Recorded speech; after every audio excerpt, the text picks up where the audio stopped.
Tadzoka guys, we are back.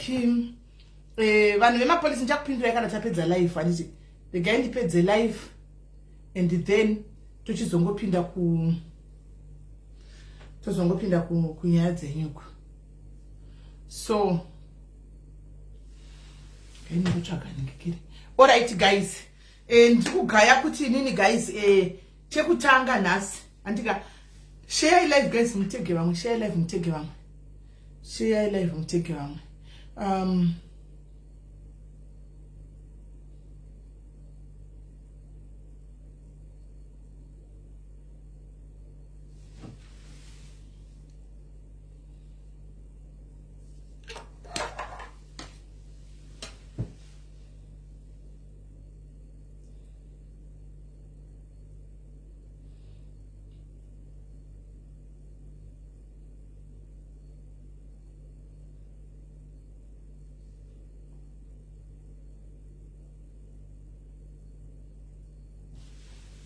Right, so ndikugaya kuti I'm thinking kuti guys ka maiva vemaziso ndikugaya kuti ndivafonere here antimaona, ndikugaya kuti ndivafonere here and then esishumbules long time vachitendawo madiaries nezvavakaitigwa antika, and then it was kutaura kuti kana vachindawo vachidzokerawo kuSA mari yavo tiketi dzaravapo antika at least zvinenge zvapera, and then tobva tadeedza tichizoenda panyaya dzani dzaJesse. Asi nyaya dzaJesse dzichakontinya futi manhero anhasi animaona dzichindirira mberi, so maybe ndozopesera nekufonera mai vaya antika right, regai titange neyaJesse. Saka after pepa yatakataurana tikawira ndikati nyaya yaJesse guys inandichawisisi, it seems as if it's a scam animaona, iscam ye zvinhu zvinenge zvakawanda zvakanga zvakaitika animaona, kana kuti pane vanhu vakanga vari inonzi syndicate, because chichorana tetilda vakatonudza vakati sisimeni vanhu ava inenge itori syndicate yekuno kuZimbabwe kunze kwavakaita. Ndikati andizvirambe ndobva ndavatsanangurira mona kuti social worker uye adaiti ndafonegwa nemuna kuchita social worker, tetilda vakati ndakafonegwawo futi, tetilda wakafonegwa nesame munhu akandifonera chiweka akafonera futi tete Tilda animaona, akafonera futi tete Tilda Anomaona achivataurira exactly zvakanditaurira inini. Saka takutaura natete Tilda keep us posted nenyaya yemachi yemawarriors. All right. So takutaura natete Tilda mai we comparing notes to not no man. Pane zvinhu zvisiri kubatika. So what I did now nhasi kustudio kunenge kuna mai vakai vanopenga. Andimona vanenge vari kustudio ikoko. Hey Diamond, how are you my love? Vanenge vari kustudio ikoko nedzimwe hama. Ndobva ndavahukawo up nedzimwe hama. Kunoti vanhu vakataura nenini havasi vakaenda vatete Tilda. Ndevamwewo. Animaona. So ndakavahuka vese kuti vaende kupi vaanzi ari PJC. Aka defraud guys. Hadi munonzwa kuti aka defraud kuti mapurisa. Aka defraud mapurisa aka Jesse. Animaona. And the case yae asoni yekunzi akapisa musha uko. Andimona mupurisa investigating officer akanga achiti ari kuita nyaya yake kwaRari. Takabva tamuudza nditi. Tete ndakabva muudza kune case yakadai vakakonectana namai Rara vakavapa case number. Saka inyaya yagara itoriko yeasoni. Kura kuti kubude chekuti kuti abude apa apabudiki. Animaona because nyaya dzese idzi dzakudzoka chi back. Pari ku investigate kwa nyaya yemwana uya kunzi wokufa noti mwana ari kudzanga ari chirema ngakaremara. Animaona mwana wokufa wake adzanga asingatomudi mwana yeye. Saka mwana yakazongofa zviri mysterious lokunzi aimbora mwiri wa tete vai. Andiona achivasira mwana chiramba vakazinga kuramba mutete vangu vai. Animashora ndikuzivi. So mafira akasita mwana uyu. Mapurisa are suspecting kuti pane foul play. So it's in being investigated again. Investigating officer akavhura that case again kuti paonekwa kunzi pakafamba sei zviri kufamba sei. Because yedzake dzakawanda. Mapurisa pakamutengera phone vakaita konde vakamutengera phone kambudzi. Handiti abuda mustudio kwatete Tilda kwakuya. Handiti mapurisa zvabuda pachena vakazomubata handiti pakati kwemapurisa papa. Vakazisha bag rake vakaonekwa kuti mune 2 mafoni masmartphone. Angakatodzimwa arimo. One ine number yedu iya yakanga itashandisa iya yatoziva isusu. Animaona yatoziva isusu. Imwe phone chine number iyoyo. Asisa takadiwo takablockwa ipo paya. Animaona takablockwa ipo paya. Saka inini andina kuda kugumira ipapo manje. Ndobva ndati no. Inini ndida kuoti madzibaba kana varimo ngavasungwe. Mozati ndabvotana madzibaba paya. Panyaya mudzimai wapo takangobudana paya panyaya mudzimai wapo paya takabva tangosiyana nazvo, but madhairies akaramba wachidini achienda andika vakawanda kuto ivo chava chitaura neni vanotaura madhairies akaramba achidini anoramba achienda kwavari ikoko. Animaona but now pakundisa kuti ndibelieve animaona kuti ainye pake. Saka zvakundisa kuti ndibelievewo as well kuti madzibaba varimo munyaya havasi munyaya. So I called him. Vakati vari pamusangano wechurch pekutanga nditi. Ndobva vazondifonera. Papa ndati vasiya mamiss calls hobo. Ndobva ndachizovafonera ndava prepared kudiwo because ndina chinhu chinorekodha chiri automatic pafoni yangu. Saka ndenda kutora imwe phone ndoisa apo ndobaya yorekodha. Saka ndakachizovafonera ndadini ndachiningira ndakuchiisa imwe phone yapa standby manje tichiwa. Saka panapa we are going to play the audio anditika the recorded audio so that because ndakatorekodera kuti tiuye tionesane pano because nyaya iyi ndeyedu tese pano. Andimona yakatangira pano. Jesse mukuru ndiona zoti ndiani because mudhiri arimo. But now there's no way. Munona Jesse akamanya kufondera baba ava according to him. Jesse akamanya kuvafonera ari mu studio vatete Tilda that day. Akaisira baba va message kuti muchafonerwa muti zvakati vachitaura vega apa. Asi madzibaba ndakazovasendera picture rasakati ava munovaziva here zvikanzi yes ndovaziva mai avo akauya navo pano achifundisisi vangu. Ndikati ini madzibaba muchasungwa muchawa audio nokuti zvamuri kutaura izvika uyu munhu uyu haapengi. Imi mukuti munhu anopenga makazviwanepi zvikanzi kachisi kupenga handisi kuda kupenga kuti anopenga guys regaiti the audio. Let's listen to the audio. So kungoti kubva musi 11 kusvika musi ndiyo here akatodzwa kubva kumusangano wepasika Passover feast. Alright. Makafamba zvakanaka. Saka ndakatomboona takabata zvakanaka ndakatokwidziridzwawo ndaku-executive yemen's fellowship. Aiwa Mwari ngavakudzwe. Right. Madzimai anda kubatai panyaya yemusikana uya wamakambobatsira Jesse yoyo. Muchiri kumuona here musikana? Achiri kuuya kwenyu? Musikana uyo ndinomuona pano nepapo kwete zvekuona zvakanyanya pano nepapo. Okay, ari kutomboya tsvaga rubatsiro. akatombouya akagara panapa isinge 3-4 days tichibatsirana naye. Tingobatsirana naye awo zvokungobatsiranawo pamatambudziko akabva aenda. Akauya ega akazomboya here nasisi vake vaya vaiti vanorwara njere? Ndo akauya nawo. Paakauya ndo paakauya nawo. I think 4-5 days vari pano chibva wabatsirika. Sisi vacho vakatoita right. Vanhu ava zvavakanga vachiita vakanga vasingarwari zvokuita kunge kurwara chako chako kuti munhu anorwara siya zvizvo zvokungoti munhu anoita kakukonfuzika kana kuti kakudarikira kakupfuura kuti muchitaura nyaya unoona akupinza dzimwe nyaya zvizvo zvokuita kunge zvisinganzwisika nemazvono. Kwasi muri kurimemba paimboti kwanzi vanotomhanya pfungwa mai vake vanopenga mafamily yese inopenga muchiri kurimemba chitaura izvozvo? Zvimwe zvacho hangu handina kuzviona kungoti isisu tinongoti munhu auya tobatsira sekuona pataita kamunhu wobatsirika woenda. Asi madzimba mwana uya makasangana nasei naye kuchishavani mukadzi uya? Handiti ndakakuudza kuti aibatsirwa pamwe paaibatsirwawo ini ndobva ndasvika nepo ndobva ndavata regai ndikubatsirei because mandaona kuti paabatsirika dambudziko rebva ati dambudziko radini rapera.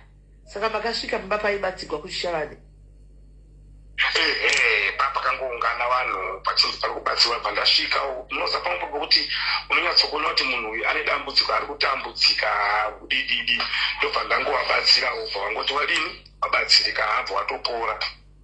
Muri kuona zviri kuitika madzibabaka mukataura nechidudza chokwadi munogona kuzobatsirika pamberi apo because hapana kumira zvakanaka. Ini ndogona kuzobatsirai pamberi apo because nyaya iyi kwayave haina kumira zvakanaka.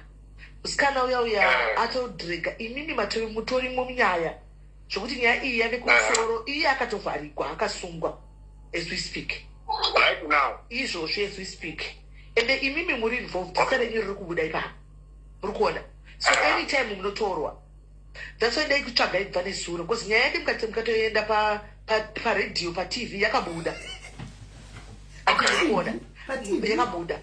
So mukataura neni ndosaka ndakamuta effort kutsvaga ine zvo ndinyatsonzwisisa kusaidi kwenyu hanimaona kuti musikana uyu munyatsotaura chokwadi chenyu makazvimirira madzibaba nokuti muri muchadzika for a long time mukasiya muri.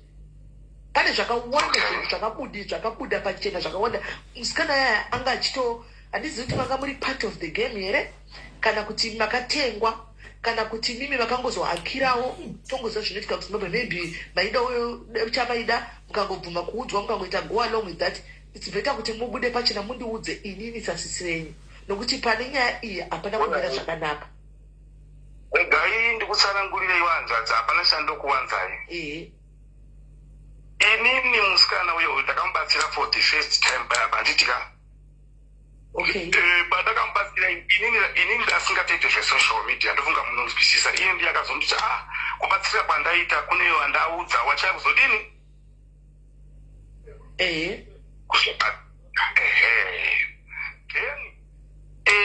kuuya kwazoita ipapapa papesa paanga achitanzi ndiri aingoisa muza ndirabatsira ndikiita zvekurima iro zvefodya kudididi but anga atiri kuuya kumba kunoku ende tanga tatova nenguva tisingatooni ende nhamba dzavo dzadzisingatoiti haminoti anga achiita nezvei. Then ndokubva auya nasisi wacho pangoti hatinamatire ipa tavanamatira pano zvikanzi vandati pane mhepo ikuita kunge iri kuti ikabata kwamuri yobata kune ava pandavaitira minamato vandakatinga vakagara 3-4 days ndobva wadini zvavo ndobva waenda. Okay. Zvawaenda kudaro nditori kumusangano kuchechi ndobva ndakandisira message akandisira text message zvanzi munogona kufoniwa nevanhu vachakufonirai mongotaura kuti munhu uyu takamubatsira anga achirwara nasisi wacho vawaenda ndakati inyayei haana kukwanisa kubati aisounda low ko chii chaitika zvakamira sei haana kukwanisa kudini kuzvitsanangura. Right. Ndosaka maona ndakufunda kwakutsvaga ibva suro because nyaya iyi payaveka ingangoita sejokuka but muchatombotorwa imimi because aiwa handina problem nazvo ini ndongotaura kuti munhu akaya kuzobatsirwa kumba kwangu tinongobatsira munhu anouya achibatsirwa chienda unai pari kutanga nyaya manje Murikuona. Because nyaya musikana ane a lot of fraud cases. Akanga pakuto defraud amapurisa kuzosvika asungwe. Akaenda pa ndikutokuudzai. Akaenda pa national TV. Pa national TV kwatite Tilda kuya. Achida kunoskama Zimbabwe. Semasikamiro akatiita isusu. Musikana yakati skama. Murikuona. Akati skama musikana uyu. Right. Musikana uyu ndofunga akataura aitaura kuti handina kana surname, handina kana zita mai vangu anopenga. All that was a lie. Ainyepa zvese izvozvo. Musikana uyu munhu anga aitoshanda mumochari ari motizheni, munhu aitori nevana. Atori nevana vake, ainyepa ndine mwana 121. Musikana yakati zvara vana 4, 1 akashaika. Zvinove zviri kufungidzwa mapurisa kuti akauraya mwana iyeyu, saka ari pa-under investigation zvakare. Because hama dzakazobuda dzakutaura nyaya dzacho dzese. So now mukutonzi muri part of the syndicate. Why tiri kudaro? One, pekutanga madzibaba. Pamakanga muri mchiti muri kuzvishavane. Statement rekutanga nderekuti makasangana pakanga pachitwa zvemaziso. Ndopa makamuona imimi paitwa zvekubviswa vanhu tsanga or something, mukamuprofita ipapo, mukamuona kana dambudziko, and then achibvaso mamunyorera kuti unozoya pakati kwavaigara muchengeta musha here, achibvasouya. Imi nhasi muri kunudza kuti makamuona ari pamusha paive, mukamuti ndipe hewe ndimubatsire. Andika kuchibva mabatsika. Iyo statement atosiyana, statement wai kupolisi atosiyana ipapapo. Animaona, because musikana uyu kuenda kwakaenda kuzhishavane kuna mbuya vatakaenda, that is ndopa pisa kuinvestigate. That is kana akaenda kuzhishavane. Because akatora mari kwatiri, achitari kuramba kuenda kuzhishavane, and then kuna mumwe mbuya vamwe vaiti ari kugara, akasangana navamwe baba vazodidi kune vaimimi, right? Mukadzimi muri kugara kuzhishavane, mazobviswa kuzhishavane, maiswa kwaHarare. Anditika mari kwaHarare kwatakazokutora nemi tikadii. And then isusu muchinzi muri kunonzwa mabasa. Kwamabasa sabhuku yakatobvunzwa ndakatogwa mapurisa. Sabhuku does not even know you. Akuzivi.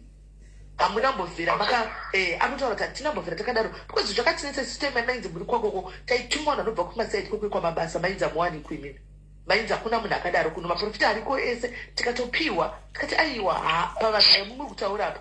Hapana baba vachiona takaudzwa. So amuna mbovhera makagara kushavare imini. Amuna mbovhera makasikama kubhuku kwamabasa. That was a lie. Right. From there, mukazonzimi mabudira kuHarare, kudomboshava. Kwatakasitaura nemuchinzima kudomboshawa, things like that. And tataura nemudomboshawa kuya kuchinza hanzi muri kuita zvokuvaka muri kudini hatika. Imi mukazotaura panyame handizi ndiani. Because statements idzo dziri kumapurisa kudzawandisa. Mukazoudza umwe munhu akauya ikoko kwaida batsira kuti ina handiti zvokuvaka. Handa zvokuvaka muningira wangu. Ina handiti zvokuvaka. Inoita zvokushandigwa. Then zvokushandira vanhu. Inini remember ndichitaura nemi kuti life yakaomawo, handimaona. Kuti life yakaoma, saka kuno kuna chingobata bata chidini mhuri yangu da kuti iuye kudidi. And tikakubatsirai kuti mhuri yenyu yamacho ikwanise kuti iuye kwamaiti muri kugara kudomboshava. Andika kudomboshava kwamaiti muri kugara. Tsanangu. Regai ndikujekese zvishoma ipapo. Pandakaenda kudomboshava nditika. Yes. Hello? Yes, ndikuzwa. Pane munhu pangaine munhu angaine contract yekuvaka itungi kachikoro kanenge kakirechi soto kwanditi. Okay. Munhu andagara musumbatsira kataru uyai muonewo kuita assistant zviya zvokuti petoti ndinowaka zvokuita assistant zviya zvokubatsira mabhiga achiwaka ndimazvona. Okay. I think vanhu vakatouya ipapo ndikati no panapa ka ndiri kuita zvekudini ndipa basa retogara muchinge chikepini sort of. Alright. Hello? Ndakandikuteerera. Zvadaro the very person iye anga ane imba kuno kutafara ndiye akati tino munhu waMwari mimi chiendai munogara pamba pangu mugari zvakadini zvakasungunuka kana pochinge pawana mabasa ndopota chikushedza iwe chidini kwete kuti ndinowaka iwa chokwasa kuita assistant kana kuassista plumbing kana kuassista building kwete kuti ndinowaka ndimazvona.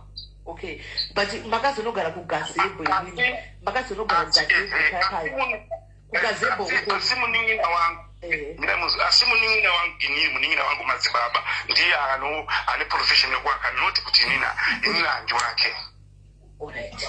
Then imimi makazonzi mabva kudamboshara mukaenda kunogara kwamunogara kugazebo.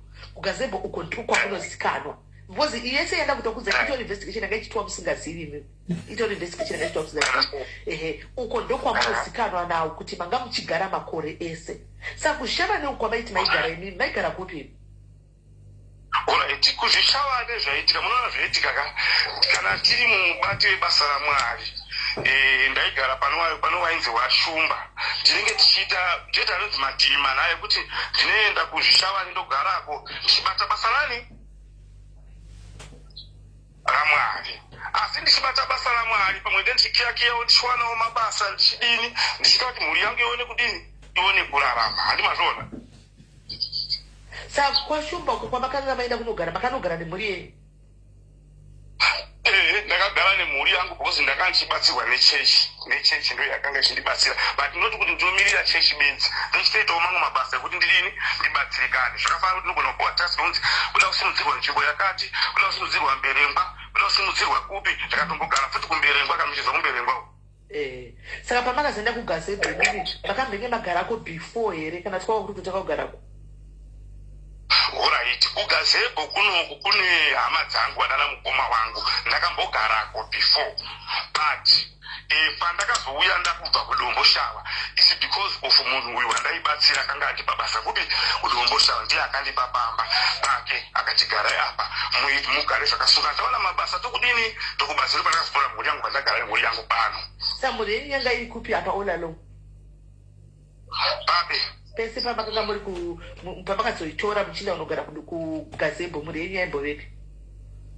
Alright, mhuri yangu ndakatanga kugara naye kuno kugazebo chigara pamba pemukoma wangu ani mapanzisaka ndakufamba mativi mana unozi kuti kuzvishawani ndo pandakatora mhuri yangu ndo pandagara naye ikoko ndagara ikoko pandakazowana basa kudombo shawa tichibva ndazopiwa pekugara pano pandiri panapo ndo pandakati no since vanatoona ndakatoa inini ndaida kuti ndigare pamwepo chete mhuri yangu kuti tichini ndikuno mhuri yangu iriko zvinonesa ndo pakati aiwa chigara ipapo imimi mutore mhuri yenyu vanatora mhuri yangu vaira pano vanatovatsvagira nzvimbo dzechi ndofunga I remember paya ndikuudza muchinditi imimi tawana kumwe maiti kuhamira kwamaiti kunenge kupurazi ndakati kuti ndiri nditransfer nevana vangu ndidai futi izvezvi ndawana nzvimbo mumwe aona pacollege apo pajulius mumwe aona pabradford pekuchikoro petaingotsvagawo makachipa mumwe macollege izvi. Ndikuziva muchara nemi izvozvo apa ndikuzama kutora information kuti chadati ndikuudze isisimili kana kuri kuti uyu Jesse ane madhiri anoita ekutsvaga mari inini handimo ende handiite zvinhu zvakadini.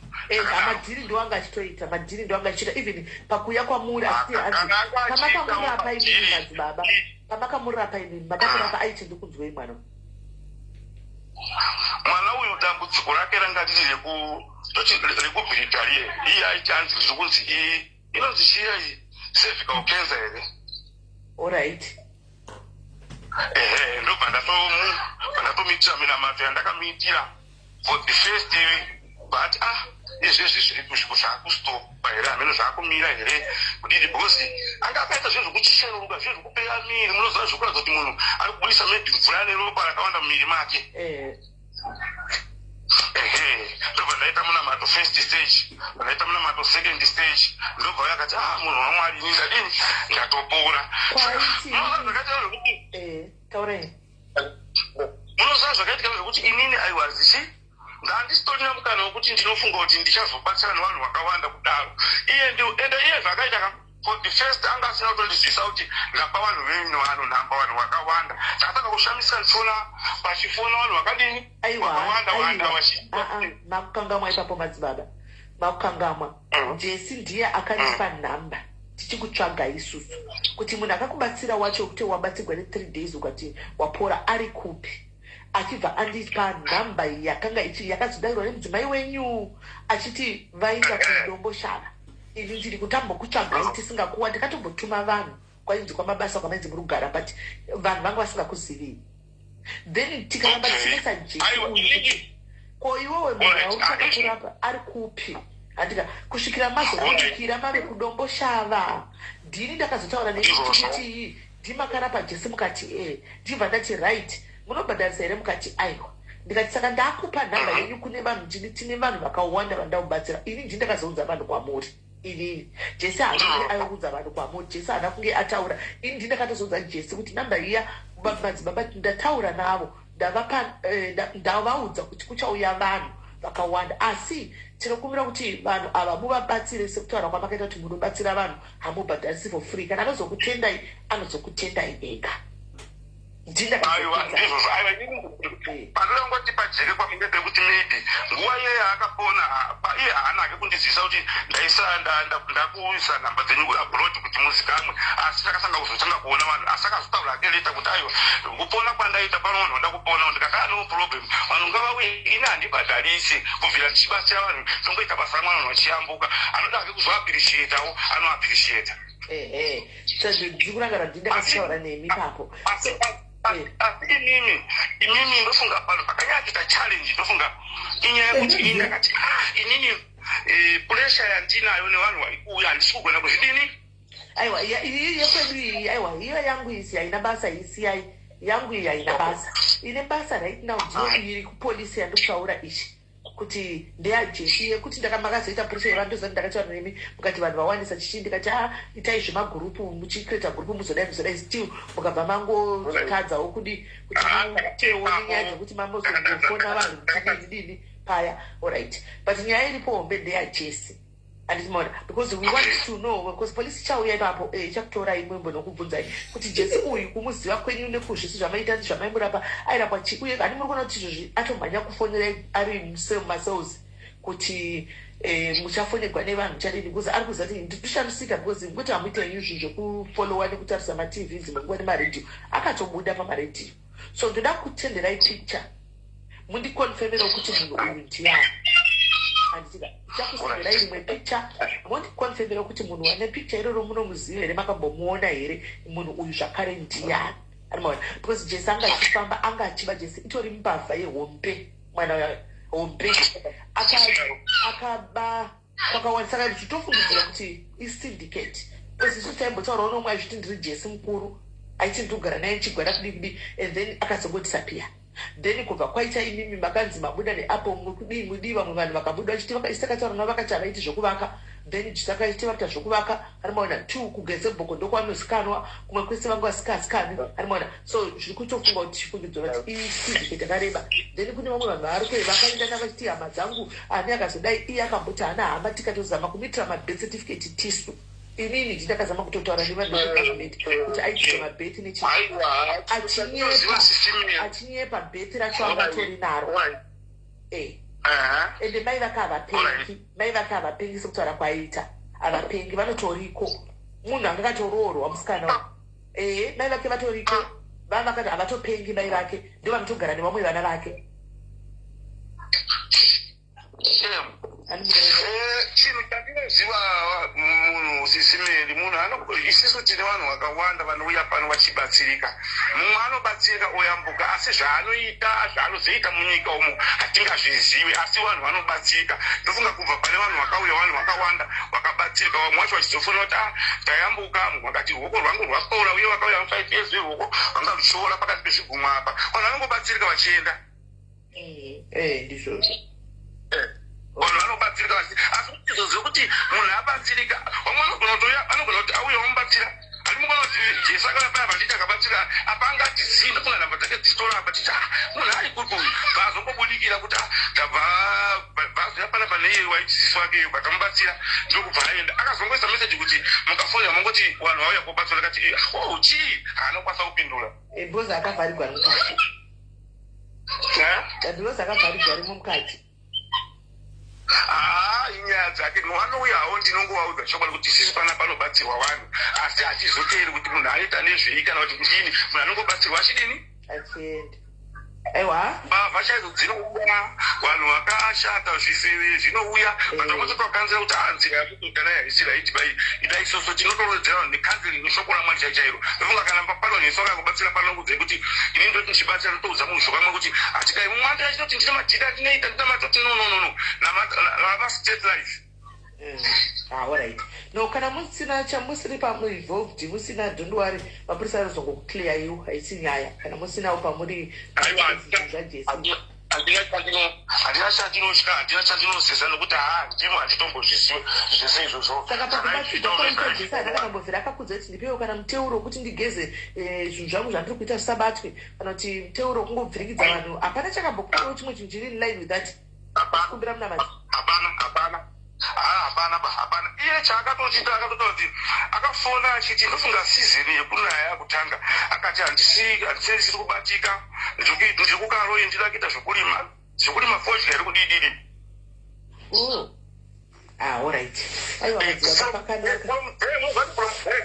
Tatisina kana community number dzake dzadzisingaita. Dzadzisingaita. Why could be muntu? Dzadzisingaita. Saka dzadzisingatoitiwo saka tatisina kana communication naye. Saka kutozoti manje ungatsvaga munhu here namba dzingaita kuti arikuita nezvei munhu iye munhu makosana pakubatsirana akabatsirika opaakabatsirika. Aiwa kai. Ukamutsvage. Saka haiwa kana vachitifonera ndonguwasana kuti isusu pana panobatsirwa. Vachauya ikoko sindazonongedza kuti munogara padheni mozogona kutaura mutaure chokwadi chenyu chakakwana kana vachinge vauya mutaure zvamunoziva kana pasina zvamandiudza muodzei mapurisa because muchasungwa mukasiya muri. Aiwa tinomuudza chokwadi munhu kana usina unenge usina ungambunyikidzwa zvinhu zvaunenge usina unongoti hatina. Ndizvozvo aiwa iye anofana kusiteta vanhu vaanoita navo izvozvo kwete kuisa vanhu vamwari muzvinhu zvisiri izvo. Aiwa pakanaka madzibaba ndo zvandachida kungondo ndinyatsohwisisawo neni kuti pana bhozi zvese isi like chaidhila nemunhu watisingasivi zvinhu zvakutanga kubuda raiti nata kudzokera bheki kumashure kutsvaga kuti tinyatsoti uyu munhu uyu ndiani who is this Jesse akabvepi. Madzibaba ava vakauya navakazivana vakachipindazana vakazivana papisa here katihwe madzibaba wacho. And unfortunately pamakandifonera ndaturi kuchechi ndaturi musangano wanga wakatikurei izvo kuti saka ndandisingakubata even foni vanhu vakawanda vamwe vakazotouya kuchechi kumusangano chibatsiridzika ikoko watotevera chitinondi kuchechi nemaprogram ende kuchechi kwakaita icomplain kuti baba machiona nguva zhinji makuramba muri pafoni sei tofanira kunge muchikonzeptitawo nemaprogram echechi. Pakanaka. Baita henyu ndinyange ndichizongo kana pane zvimwe tichange sidzokawo asi pazvipare zvinodi izvozvo zvazvo. Asi ndichakutimira picha iro mundiudze kuti munhu ari mupicha uyu makambomuona here ndiani. Mati, it's okay, but unfortunately ndinogona kuzokupindura ita because so far ndakutosvika pachechi ndopinda Sunday service. Regai ndikusenderei ipakapo nditokusenderai mirai murione ndiise kuti right. Saka ndo conversation yangu namadzibaba and inini as it is right now guys, as much as ndine mufungo wangu muono wangu handichadi kutaura publicly kuti indonasa kuti baba havana mhosva nokuti zvinozobuda vanayo hanimaona zvabuda vanayo utadza kuti kose nokuti it's like unogona kujudge judgment pamwe inenge isiri right handiwaona. So iyo ndochi ndo conversation yangu namadzibaba hanimaona. So kana vasinawo nyaya yawo it's not a problem. Vachangosiwa vari pamhene vasina uchavaita hanimaona vasina kubatwa kana kudini but kana vari ivowo vari musyndicate-wo vachangongangogwa nemapurisa hanimaona. Because ndaitozama kuti vaburitse tinyatsokuhwa kuti vachati kudini hanimaona nyaya vachaiburisa chiti kudini saka vanoramba vakatsika madziro vachiti ivo havasi part of it ende Jesu aguma mona udhara chibva ndavatumira inonzi picture remustudio ramusisi vacho vaya mustudio ngati ava munovaziva here vakati ndiye munhu wakauya naye achisisi vangu. So possibility yekuti vaya vanisisi vaJesse iripo it's 90%. It's 90 because madzibaba vaya confirmed kuti ndiye munhu wakauya naye pana achiti ndisisi vangu asi zvekupenga kuti hiri vari kuti ivo anga asinga ndizvezvoti munoti akataura maingoona nyaya dzakukurusana dzakudiva kakurasika kutaura so kakurasika zvinenge zvitaurika hanimaona ndo matauriro avo antivashona. So guys I don't know, it's up to you kuti muri kuonawo sei apa inda kutotadza kutaura nditi ndonasa kuti havasi involved kana taanonasa kuti vari involved because zvinobuda zvezviri zvimwe people are good at hiding their shenanigans hanimaona. People are very good at hiding their shenanigans kuti you might end up believing Jesse akaita ticheme pano takachema misodzi nenyaya yaJesse hanimaona. Tete tilde chaiwo musi wokutanga chaiwo wakaenda pastudio papai vakatadza kubatikana kugwadziwa chaiko nenyaya yaJesse hanimunoona. Dei pasina kuzoita vanhu vakafona vachiti uyu munhu uyu tomuziva hanimunoona. Tete tilde vanga vachatodzoka nemwana uyu vachitode ngatibatsireiwochi Jesse ende aibatsirwa hanimuona. Mombe 9 dzaitopiwa kana kuti hameno dzaizofamba sei hanimuona asi zviri iri nyaya yekunyepa hanimunoona. So looking back ndinonyatsoona kuti Jesse pakaenda unoperforma ndikiri drama rake ari pamberi pestudio paya akatozvita for a purpose Anomaona kuti achazoti achaonekwa chete overtengesa story yake kuti zvinhu ndakaroiwa ndakazodai zvinhu mambuye mai vangu mbese kupenga overbatigwa nemhuri yeZimbabwe ndosaka ngaatageta pakuru pamombe 9 anomaona hamenoti mombe dzivaizonodzisa kupi anomaona I don't know kuti mombe aizodzisa kupi so ndo conversation yadu namadzibaba ishi andika mazvinzwira so kana vasinawo chavasiri don't worry vachange vachizongodiwo vachazongo exemptor munyaya ishi anomaona kana variwo involved mapurisa haana kupusa anoita basa rawo plus iye Jesse painterrogation dzandoziva kuZimbabwe interrogation dzekuZimbabwe dzandoziva achaburisa zvakawanda Jesse achataura a lot anomaona kana ane vanhu vakashanda navo chete because madhira abhofuka kazhinji vanhu vemadhira timu riregerana Jesse pamadhira vanotofumurana chete haambodi kuenda yega iye achizoti vaidla vakawanda anomaona anotozotaura chete kuti ndaive naninki vandaishanda navo animazviona saka team investigation dzepaZimbabwe panotsva mbiti anoziva kuti panorohwa munhu pakati pemakumbo pasi makumbo apa zvokuti mapurisa tichazakana madzibaba vasiriwo tichangoona kuramba variko anomaona kuti vanenge vakadiwo vakaplastic investigating officer uya anenge achitiudza kuti madzibaba varimo ikati havamo munyaya animazviona so ndo patasvika nenyaya yaJesse apa ndo patiri vanhu vari good takachema pano tikanamata muchikurimemba takanamata pano takanamatiswa pano naJesse tichinamata madzimai akakwira akanamata anomaona vachinamatisa kuti Mwari mwana akadai so asangana nemiedzo mihombe yakakona kumudarika kudai vatizvidini Mwari onaiwo mwana uyu Mwari please nunuraiwo mwana uyu mujoko minamato iyoiya ndo yakamubatisa minamato iyoiya ndo minamato yakamubatisa iyoiya andimaona because minamato ningochinamata unoibhenga it may not be answered there and then inogona kuanswer after a year 2 years 3 years even 10 years minamato akanamatira kudhara minamato yakarohwa imo panapa inogona kuti iyo yakatomubatisa anomaona yekuti unoenda wega kunotamba chiramu naMwari pamberi peStar FM uchida kubira vanhu anomaona so chokwadi chichabuda pachena tongomirira kwate children as I believe kuti vakabata vanhu vacho kuti vauye anomaona so that pakwanise kuti nyaya inehama dzimwe dzinofunga kana dzakwanisa kukwirawo kana kuti vadini hamene tichaona handina kuzobvunza kuti tindoti vanhu vaya vauya here zvifamba sei anomaona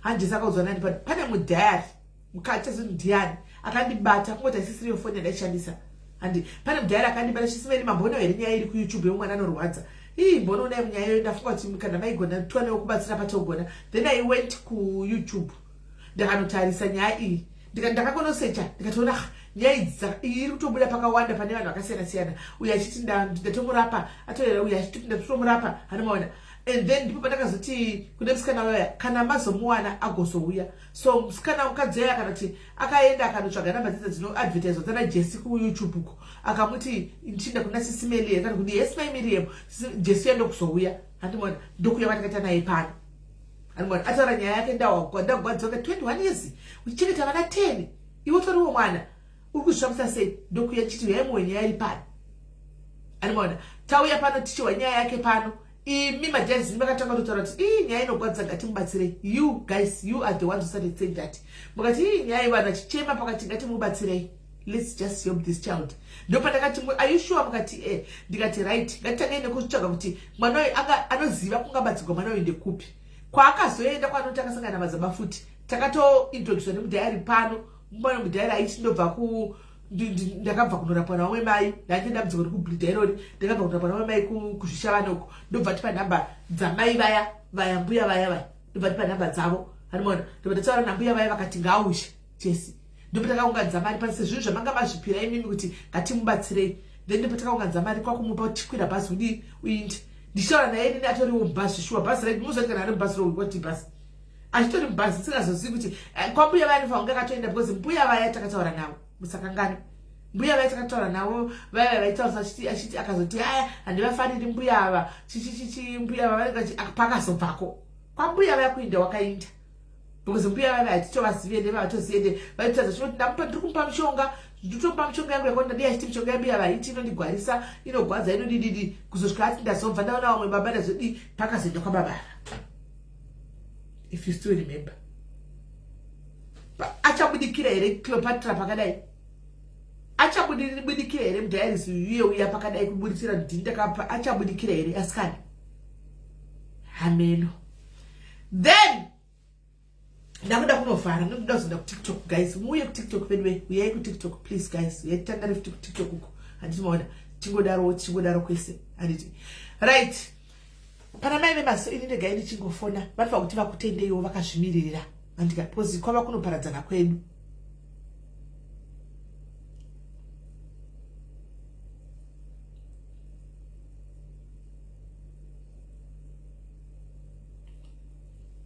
Kwakunoparadzana kwedu ene ndeniwo ndikutowa kuti ndarerukirwa nyaya yakunopera. Vatende madhari kana mune mubvunzo the time to ask.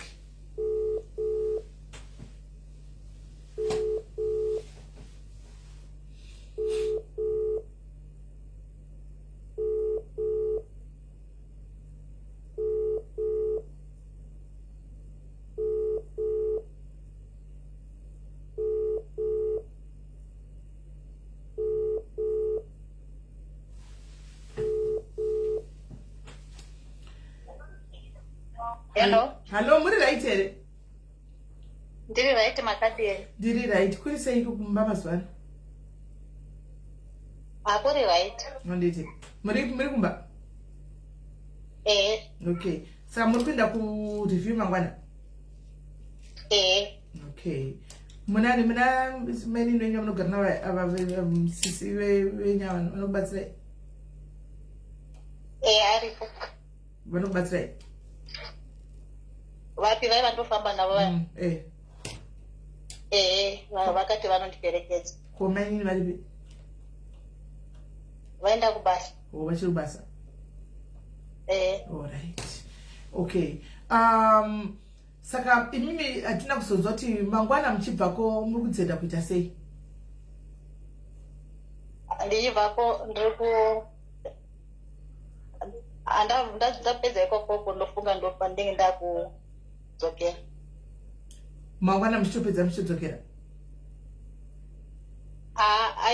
Kwatinobva kutogona kubva late, sometimes tobva kuma3. Okay. Then mudzokera kuHarare? Muzokwira the following day muchinda? Ndopa ndenge ndakunzwa kuti menge muchiti ndoita sei. Alright. Saka inzwaika isusu ndofunga ndine madhayari panapa madhasva makaitigwa netimu rangu ire zvinhu zvihombe. Hazvingoitigwi just munhu wese just like that. Ndofunga ndo mukana wenyu kuti muchivatenda nokuti zveshuwawo isusu tasvika kumanje kumagumo. Remember kuti takakutorai kuSA, tinenge takudzoserai kuSA. Takudzoserai kuSA manje aiwa pedu panenge papera imba techingozotaura panyaya panhau dzemba tongomeka sezvo ri kutovakwa tongomeka kuti yaperawo mopiwa makizi enyu and then that's it. Kana yangovewo mhoro ita kungomhoresanawo zvedu semumwe wedu tichingodaro but gwendo gwedu gwekufamba cheko tichiti taakubatsirana nekupanana mari nekunenge kwagumira ipapa.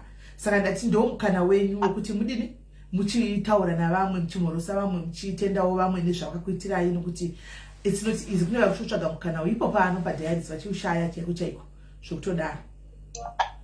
Ndizvozvo zveshuwa. Ndizvozvo zveshuwa. Ndinotenda zvikuru nezvamakandiitira. Ndinotenda vanhu vese madhayadzi ese zvokutendai because dai musina kundibatsira pamwe dai so ndakatodzimirwa neese maziso. Makandiitira nyasha, makandigonera zvisingaiti, makakomborerei. Ndokomborere zvamakandiitira zvehombe. Ndinototya, ndotenda sei.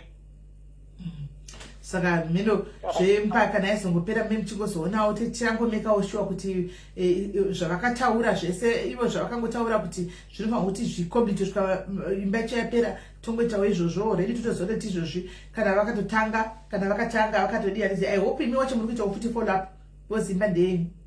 Hamungazomiriri kuti sisumeli vatiitira zvese vazodai muri kuitawo follow up kuna sabhuku kweku yachitarisawo kuti zvadini pachizopedzawo moita isusu pedu aiwa tasakura tazuza tasakura tazuza kuenda kuHarare ende kudzokera muri kufamba zvakanaka because passport chaiyo takakutoresai maanayo hamuna kuti muchanonjira passport kana kunotya tange taiziva munopindawo mubhasi zvakanaka mudzokera muchiditsa passport yenyu zvakanaka naka futi muchienda ku South Africa kwenyu koko techingotiwo wish you all the best kumberi obvious taura tichitaura inu semunhu obvious malife atichakuonika nokuti hamuchanyatso kuona saka kuti muchazokuda kungoteerera henyu hanimaona kana mao kuti muchazonyatso kuzotaipa nekutoita full time obvious munenge musisipo because maziso asingasaoni pakaipa hanimaona asi tongokushuvirai zvakanaka vasikana kuti mufambe zvakanaka neMwari vakuzarurei vakutungamirira pazvinhu zvamuri kufunga kuti munoita zvese Mwari vakuitire chikuru chaicho chinenge chiri right chekuti at least masiya mane kunenge wane chimudhori chenyu chekuti mukafunga kuti zvazvasvika madeport kwamabatwawo unongonovhurawo imwe motangira ipapo hanimaona ndo zvinhu zvitori very much important kudarika zvimwe zvinhu zvese nekuti maziso agara ndo zvatorepo hapana zvichakwanisa kuitwa kana nani kana zvakatadzwa nadokta chirembo wemaziso hapana chakwanisa kudii kana kudii ndizvozvo sure notenda hangu nezvamakandiitira so tichataya kuona kuti bhazi riri kusimuka nemusi Thursday wacho nderipi hanimaona and then totaura nevanhu vebhasi vacho nevavo totumira mari yavo yebhasi imi mungonosvika muchipinda kana paine chenji inenge yasara mungopiwa chenji yenyu motumirwa kana kuti tinongotumirwa kumwana wenyu South Africa uko hanimaona muwana nayo ari kana kuti muchatumirwa imi hamuna pekutorera kumunina wenyu kwakutinesa kuti tumire because anenge asingadi kunotora mari dzacho saka panotinetsei futi hanimaona so hazvinesi munogona kuti mapinda imi South Africa line renyu ramugona kusigwa ino ichi iwallet kana iripo yasara ndisi yangu kuti mari yese so far transport iripo ina treasure imari andimaona then zvinonetsa ndiko ndichakuudzai zvemba imwe yekwamutare pakunetsa ndinenge ndichida kutokuudzai asi makagara maita made up your mind mukandiudza kuti hai ndoda kudzokera kuvana saka ioffer yakazouyayo zvayo asi makanga matondiudza kuti muri kuda kuti munikire mudzokere kuvana was pana mai vakazenge vati tichitaura nyaya yenyu vakati ndinemba yangu kwamutare yakatopera iri vanogara zvavo kudiaspora kune boy sky dei vaida zvavo vambonogara ikoko boy sky kwangu handitika variko hapana munhu anotaura hapana munhu anodiri and then imba yavo vachimeka sure kuti imba yedu yatopera variko ndichibva ndangotaurawo zvavo vataura kuti muri kuti imimi chiwo chenyu chirikudi tinoda kuenda kuvana kuti munombonoona vana problem ni mwana uya ari kuda kundoitwa surgery ndo ari kuchirora zvanyanya kuti ndimbodzokera sezvo ndane 3 months akutokwanisa 3 months tiri kuno and ndakangomusiya aine problem iyoyo yeruoko iye saka akapiwa referral yekuhospital kuti andoitwa plastic surgery right no pana chakaipa namba dzeku-SA ndo dzatinogona kukupadza vanoshandisa then ukaisa ku-e-wallet unowana vachisvika ku South Africa vanowana mari iyi irimo mu-e-wallet kuZimbabwe kune munin'ina wakanga kuchinda mari tikwanisi kuti chaisa because zvinonetsa ini ndikuziva zvandiri kutaura panotinetsei so the best way is chero chida tikazopiwa kana kamari kekuti atenge chisadza vachapiwa kukona kondakta basi koko ivo vanongouya vopedza vo vaita zvavanenge vapedza koko vooneka titava pamadetails vooneka zvakanaka voperekedzwa nabhuru wavo yeyu onovasiya vapinda mubhazi votaura nemwana wavo ndiri kuya ndimirire voona mwana vakamirira voenda kumba andimaona so ndo zvinenge zviripo asi vachienda kumba guys kana aripo anoda kuvatengera grocery yekuti wane pekutangira handisi kuvharira munhu panze that would be very nice, that would be very great handika kuti mari iyo vasvike noti kune vana chete hakuna handitika normally what we do is tinenge tichitoti mutenge grocery iroro handimaona kana kutoti muri kupa any admin ari ku-SA variko kumulimbopoko vatenge grocery iroro varitakura voenda naro vonovasira pamba handimaona pagrosari ravo iroro kuti grosari renyu mama kuti vawane pekutangira because she's still navigating around being blind handimaona but the good thing is vakajaira vanonoshanda handimaona vanogona kutoshandawo vachitoita chi zvavanenge vachiita varipo asi ndakakumbira zvakare madiaries ndikati please ane basa mu-SA rinoda mwanakomana vane mwanakomana akapedza please andika ndantika ndakakumbirawo ndokumbira vanenge ane basa tivape mwana uyu aende kubasa akaenda kubasa it becomes better because at least anenge kutengawo chikafu achidi achichengetawo mai paya vachida ivo mai vachionawo kuti voita sei saka tipapapa ndichiri kuramba ndichingokumbira zvakare anenge aine basa handitimaona please vane mwana wavo mukomana akatopasa zvokutodaro arikoko ari kutotsvaga basa kuti akwanisa kudii akatondikumbira lingi rekumaCruise papo ndakatongomupawo malingi ekumaCruise kuti try kukunigirira kuaplya tione kuti zvinofamba sei animaona. So kana kutumira mwana wavo even kuti atenge grocery, mwana wacho mukomana anotenga zvake grocery, anotenga grocery animaona. So ndoni airipo. So ndatoona kuti ndogona kuzoshaiwa time yekuti ndivaudze vafamba ndakudze kuti vanoda kuti vakwire vadzokere. So vane vasina maybe time kuti vazotaura nemi zvakanaka kuti muvatende zvezvavangonaka kuti munhu atende, at least vatenda mazviwa. Pane here ane chekutaura vasati vaenda kana ane chekubvunza vasati vadonedza zvedu?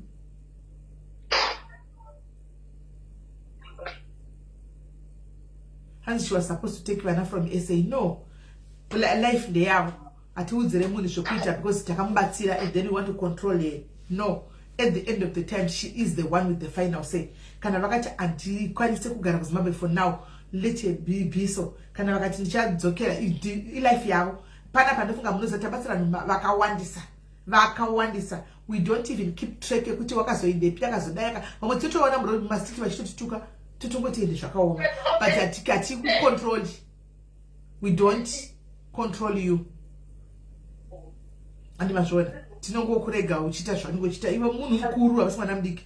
Vanoziva zvavari kuita. She knows what she's doing. Vanga vakaremerwa chete. Officially I think mutoro wavanga vanawo vachibva kuSA panyaya yemaziso nezvavavera it's now vachatosiyana. Inema here naye my sister. Mutoro chiri mumwe chete. Aiwa ausina kufanana because dai ndakatonge ndisina kubatsirwa aingatonzi angatopa dhuze kutodzima esi. Plus iko zvinoita vakanaomega vavusati ndiripi kudzokera zvato mitoro yavo watosiyana vanonodzokera kutangira ipapo animaona papa vanga vasingazivi kuti ndotangira papi nepassport yayo kudzokera vanga papatori neconfusion vakatosimba maya vakasimba because by blood BP chaiyo yaidi yakavawisa yekufunga saka ndotangire pindozodii but vakasimba she's strong vakasimba maya vakasimba chaiko animaona. So for that itongotenda Mwari kuti at least she's still there, she's still surviving and she vachazodzoka pana chitoti chitozodati chizotudza kuti ndakazodai pari kazodai dzatove existiri yatove ngano vatove pari nani andi munoona. So yeah, thank you mother. Gaiti kusiya I'll talk to you kuseri gaitiona kuti tingazvifambisa sei kuti Thursday yacho murove pasi morongedza. Alright, naita basi. Alright iripo. Right.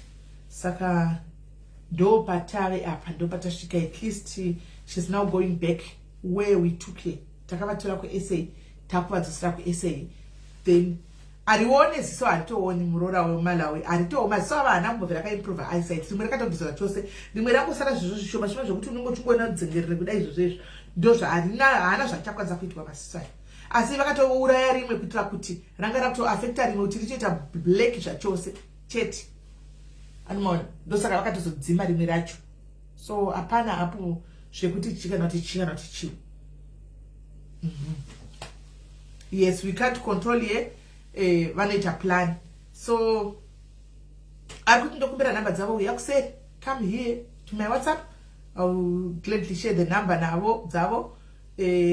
Hanzi tukunya kuvabhabhadzira kuti achifunga kudii navo. What if I didn't know Anita? What are we supposed to do now? Go Vatican Vatizire. Atisivan Magada is so good to take up Batsiresu to Vatakbata hostage. We don't do that. We don't do that. You will share Batsira, Ukafunga Shako, it's up to you.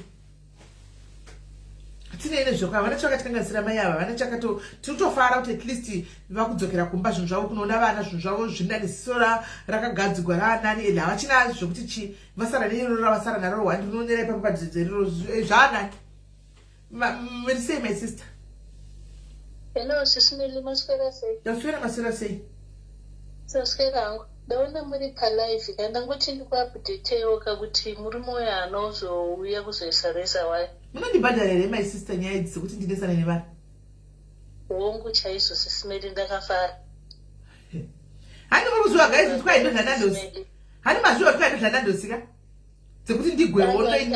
Vanhu vari kudhugwa nepfuti. Kwai ndomodhla nandosi. Zvakaoma muedhei pakola. Kana namba yake ndishi. Inina ndamuedha. Ndotsvaga namba yao anozani koresa why something. Anozani kusho.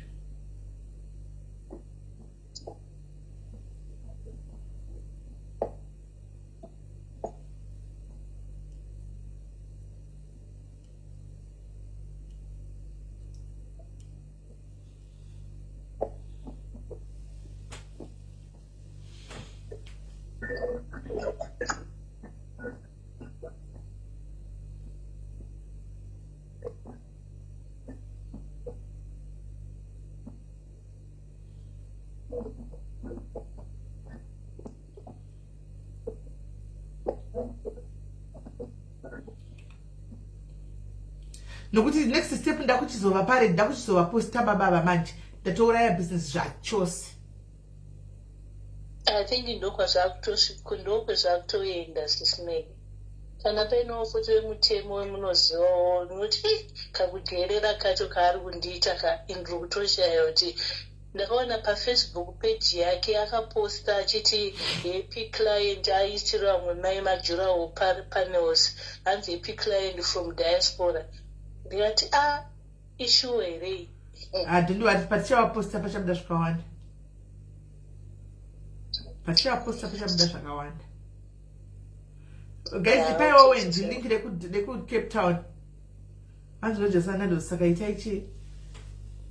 Itai basi aiwa ndototira kuva Edha saka iti gaini mbokudonedza ndimbotira kuva Edha ndofonera ndoga. Tione kuti pamwe kuda madam name akatoblockwa right one.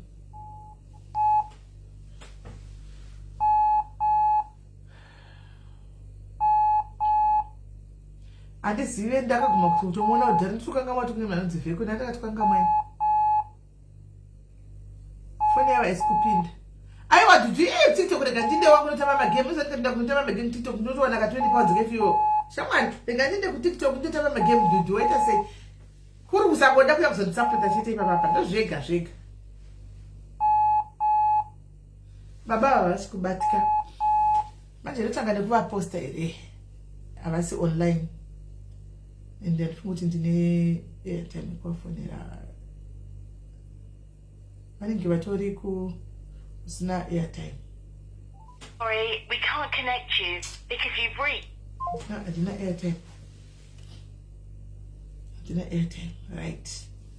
So, zvandakuita baba guys ka.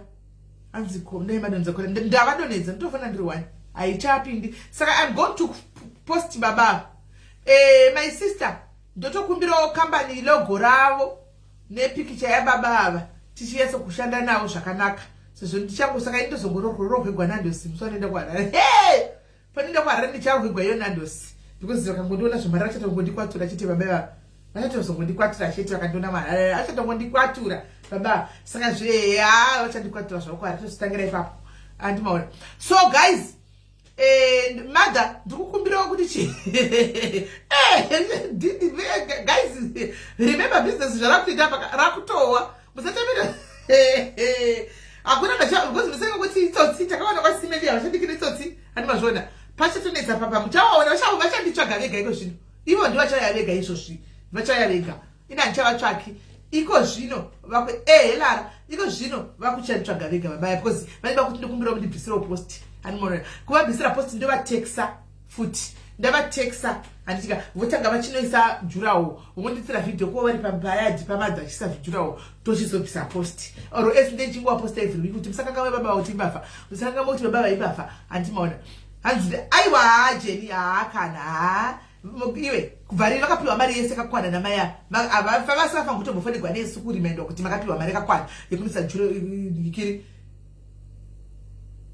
unozouya muroro kumalawoona animona vasafa kutomborimenda vaifa kutongoenda basa ravakabhadhara vaifa kutongoenda kunobhadhara izvo kune client yabhadhara solar anti client yabhadhara through inini andika yabhadhara solar iri kuno diaspora andika vanhu vanotouyawo through simene uzati simene vanenge vachidzifambira nyaya idzi saka client yatouya ikatobhadhara solar yabhadhara solar inini ndakutomeka kuti solar ndo basa rangu iri kutonoiswa before weekend animona solar inenge yakutoti nganganganganga mushopu yakavakwa nemudhari solar inenge yadi inenge yatove imomo ichitoti ngani ndo zvinoitwa. Haufanirwi kumirira kuye uchizoti munhu awabhadhara sola zoti dzokati sisimeli muri kuda mari yangu akasabhadhara yesola saka vanhu vari kuita really, it's not supposed to be like that. Abhadhara sola, the solar is to go and be replaced. Hanimona sizvona kuti pana inga pani pazoro ndakutaura vandikati muchinoita mainvestation mukaona kuti musikana uyu anapuwa mari yake you have to pay her money and muchimupeya necurrent currency and that's being fair.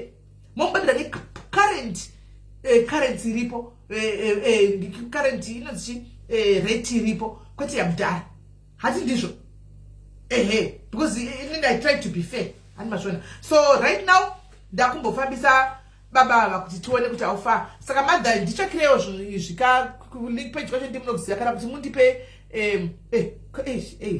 abva atondisira payment mai mwana yabhadhara zvakaoma izvo yandikutaura kuti yabhadhara Clyde yesola yabhadhara sola hani munoona.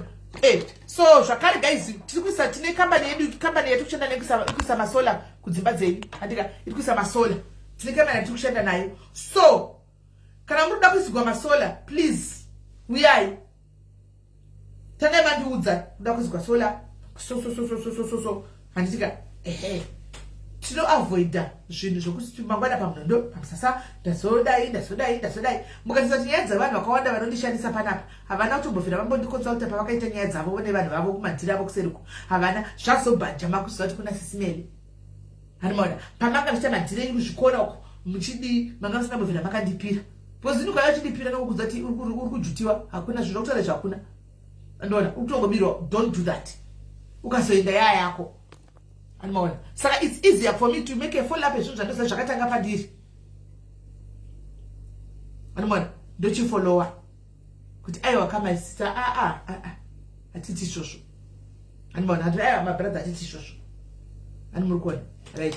So guys ndo patasvika apa baba vandichava mablogger upcoming bloggers ari pano padiaries ndozati koneda muna kana content munenge muchikuita basa rokungotedza zvanyogwa uko nezvomutora zvanyogwa uko zvichingotenderera ichitendereza izvo iyo baba yava pani chavaposta torai share to your pages I give you green light yapa ndoposta pepa share kumapage kwenyu that's content hani muri kunzwa kwete yakawandikwa nevanhu mungozati mukutora yamhami venyu hani mukutora yamhami venyu yamadza venyu ka akuda dzinenge yazara mastreets ese moenda munotora haichina engagement yakawanda because yabva ku 20 more pages makunotorawo inonzi Taze Solar Company, Cecilia Taze Solar Company munotorawo yedu yepanapa inenge iri fresh chingwa chedu chete hanimona indopowo vana vangu vakavhara vane tumapeji twavo hanimona mushare ikokoko zvichinda zvakadaro hanimona mushare just tell me chete kuti ndakushare and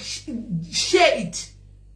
And kana wada kuti utore usingashare tell me because copyright ichakukwapaidza andona ichakukwapaidza chitanga wandiudza kuti sisimeni ichi chinoda kudai ndokuti pagwa itora nokuti muzeya muntinisa kuseri kune vakakapaidzwa musuno ihobo because sisimeni takwapaidzwa amuna ndiudza ndingati mushare imi munodzura motora mopost wala chindiudzai kuti ndoda kutora apa nokudza chitora mangwana yangu yaita engagement chisaid still nesina uzara because vashoma vanotora content vanhu vakwanodza masiti content yangu inopisa vakawanda mabloggers zati content yangu vangatoposta ini vangatondiposta but content yangu azati inopisa kashoma mtona content yangu ichitoga azati inopisa hasitone pricing yesola unozoya kundikirimemo ndokupa fly ani mashona masola aitotosva kutotoita kusvika ku 10 kv cheko 10 inososumudza imba yese inosomudza imba yese ndisitarisira ola kabunza ola 70 iyoyo iri kumba kwake sisi ola ne magetsi kuti chero akaida hazvooneka ola ne magetsi kumba kwake kuti anoshandisa chero microwave chero maketero chero chi angori nenoma setup yemudzimba menyu hakuna chinonzi chinodonha akatisa kamisira rete Solar Company ndo vakamisira ivavo hanzi zvepano zvine copyright saka asi ukandudza Diamond my sister ndinoda kudai ndongokuti alright tobvisa iwo sara kore Diamond wenyasha ipapapa tobvisa kiri kuti utamupa marights ekuti aposte tokupa marights ukangotora usina unokopaidziwa tablet ndogara chingobva tablet ndogara chingobva achida kukopaidziwa ndozobvisa achikopaidziwa chingoti mwana wepano tablet ka blogger kakari kusunga target tablet anenge achingotora ndona yakuti pa notification ndobva ndangoti zvino mwana wepano ndobva ndabvisa ndomupa marights acho Hanimona ndakazoti musoro ucharohwa muchadya kuona notification uchakwapedza kana ranga chibhadhara kamari kwangu chibhadhara kubva kadzima manje waitei. Hanimona zvinani kutaura kuti ndikutorawo chakati.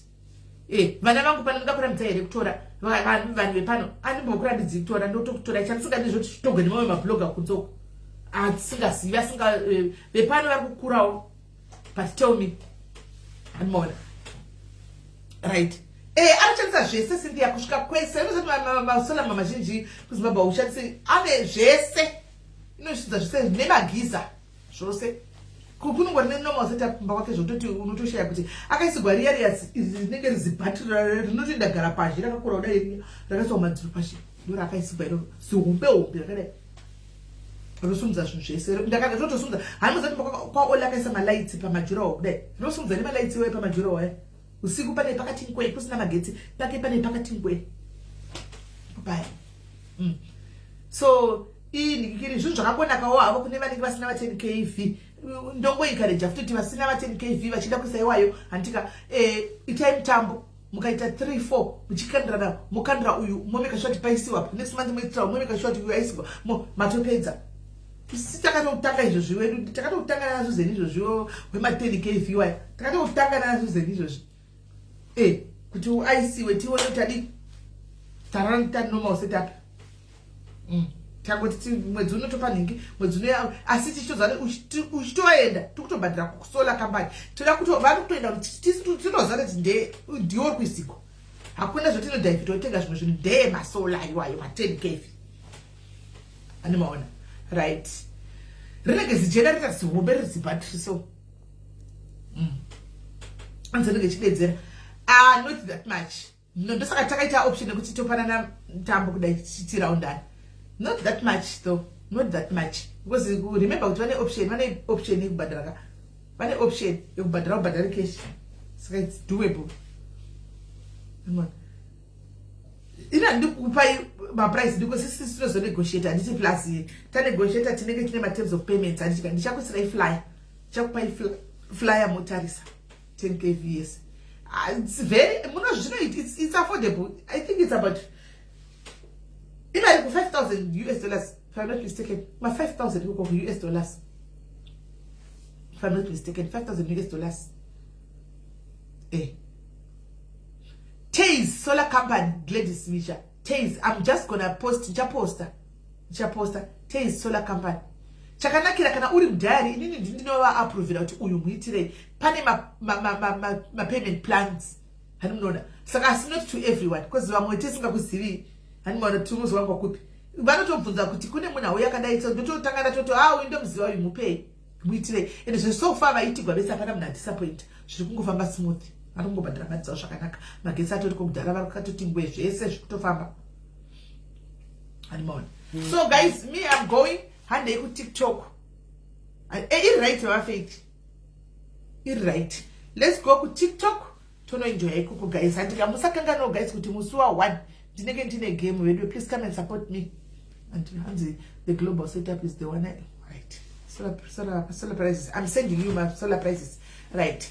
So guys, to batana hande when so and please sim so and that way pa live kasingaperi. Nenda to yaka live kasingaperi. Saka ndangoti ndinguvyochitsayo vedwe kuti please chidownload TikTok tikawenzi toenda uko mumbotesta mwana kuti kunonakidza kuudikini watanga liliye watanga saka that means hazvisi kubhadhara zvedaililiye hazvisi kubhadhara. So guys, morarapo anditika morarapo. God bless you. Bye bye.